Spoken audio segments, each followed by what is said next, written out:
Sahabat ngaos sekalian yang dimuliakan Allah Subhanahu wa taala, Rasulullah Shallallahu alaihi wasallam menyampaikan bahwa setiap manusia itu berpotensi melakukan satu kesalahan.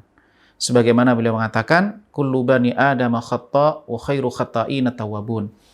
Setiap manusia itu banyak melakukan kesalahan dan sebaik-baik orang yang melakukan kesalahan adalah orang yang kembali kepada Allah Subhanahu wa taala.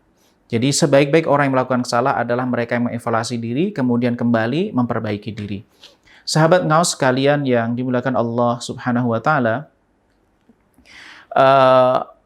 kita semua berpotensi melakukan salah. Bahkan kalau kita rujuk kepada sejarah para nabi, di antaranya adalah Nabi Adam alaihissalam. Ketika Allah Subhanahu wa taala menciptakan Adam, merintahkan kepada para malaikat untuk sujud, kemudian di situ iblis dengan pongahnya menolak perintah Allah Subhanahu wa taala untuk sujud kepada Adam karena ia merasa lebih baik daripada Adam. Karena ia diciptakan dari api sedangkan Adam diciptakan dari tanah.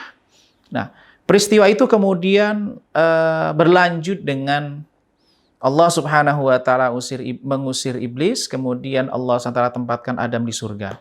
Nah, ada satu pesan yang disampaikan oleh Allah Subhanahu wa taala kepada Adam bahwa ketika ia berada di surga itu, fala taqraba hadhihi syajarah. Jadi jangan dekati pohon ini. Wala taqraba hadhihi syajarah. Jangan dekati pohon ini.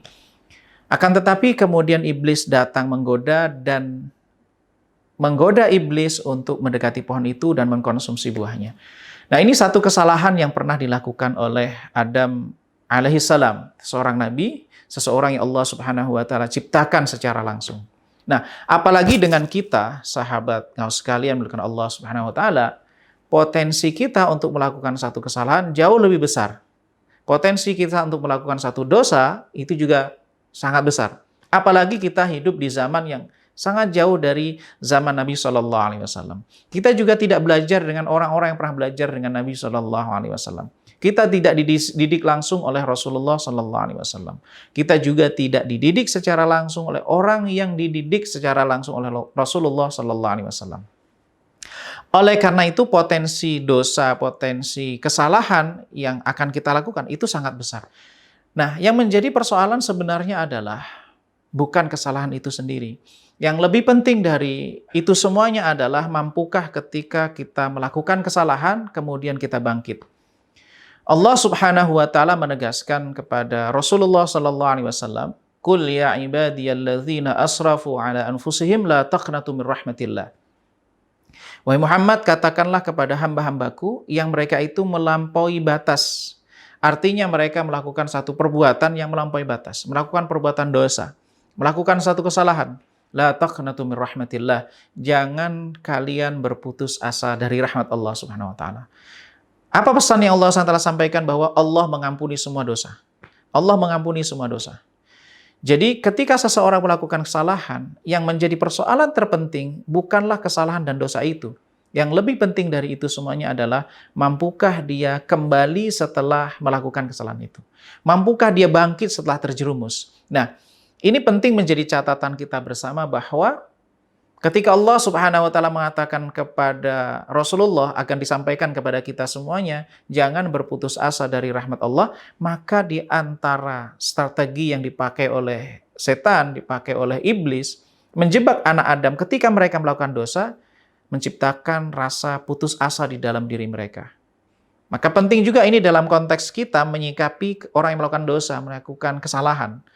Jadi, selain kita menyikapi diri kita ketika kita melakukan satu kesalahan, ketika kita melakukan dosa, penting juga kita bagaimana menyikapi orang lain yang melakukan kesalahan dan melakukan dosa. Jangan sampai kemudian kita ini menjadi penyebab atau menjadi sebab orang putus asa dari rahmat Allah Subhanahu wa taala. Karena sesungguhnya kalau kita ini menghadirkan keputusasaan kepada orang yang melakukan kesalahan, orang yang melakukan dosa, sejatinya kita ini membantu musuh kita untuk mencelakai saudara kita. Artinya kalau saudara kita itu berputus asa dari kesalahan yang dia lakukan, dari dosa yang dilakukan, artinya ini kan membuat senang iblis. Iblis akan bergembira kalau umat manusia ini berputus asa ketika dia melakukan dosa dan dia tidak kembali, tidak bertaubat kepada Allah.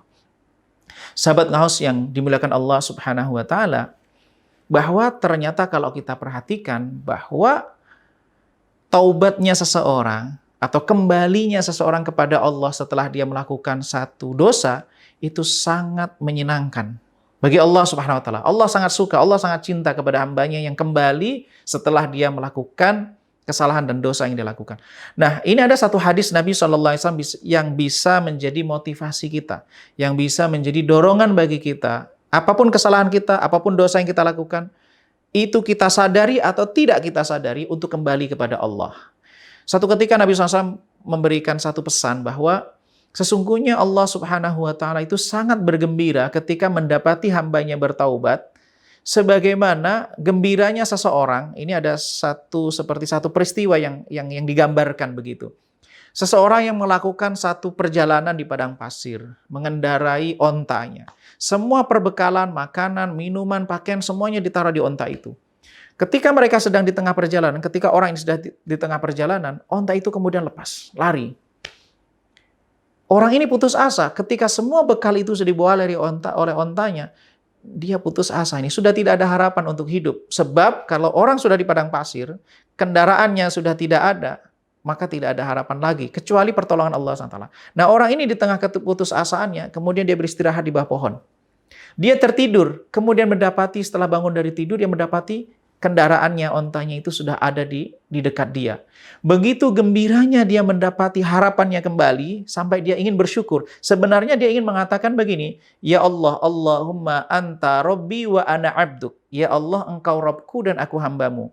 Tapi karena begitu gembiranya, orang ini sampai mengatakan, Allahumma anta abdi wa ana rabbuk. Ya Allah, engkau hambaku dan aku adalah Tuhanmu. Jadi, apa maksudnya? Begitu gembiranya orang tersebut mendapati harapannya kembali, sampai dia salah kata, salah ngomong. Maka ketahuilah bahwa gembiranya orang tersebut, Allah lebih gembira dari orang tersebut. Jadi gembiranya Allah, senangnya Allah dengan ketika mendapati hambanya bertaubat, ketika mendapati hambanya kembali, Allah lebih gembira, lebih senang daripada dibandingkan orang yang tadi mendapatkan harapannya kembali. Nah, sahabat Ngaus dimanapun berada, kita semuanya berpotensi salah, kita semuanya tidak lepas dari dosa, tapi yang menjadi tantangan bagi kita adalah kembali memperbaiki diri setelah melakukan dosa, kembali setelah kita melakukan kesalahan. Mudah-mudahan Allah Subhanahu wa taala senantiasa membimbing hati kita, membimbing langkah kita, sehingga setiap kali kita terjerumus, setiap kali kita terperosok, setiap kali melakukan kesalahan, Allah mudahkan kita untuk kembali kepada Allah SWT, memohon ampunnya, sehingga kelak kita bertemu dengan Allah Subhanahu wa taala dengan mendapatkan ridhonya. Amin amin ya rabbal alamin. Terima kasih. Assalamualaikum warahmatullahi wabarakatuh.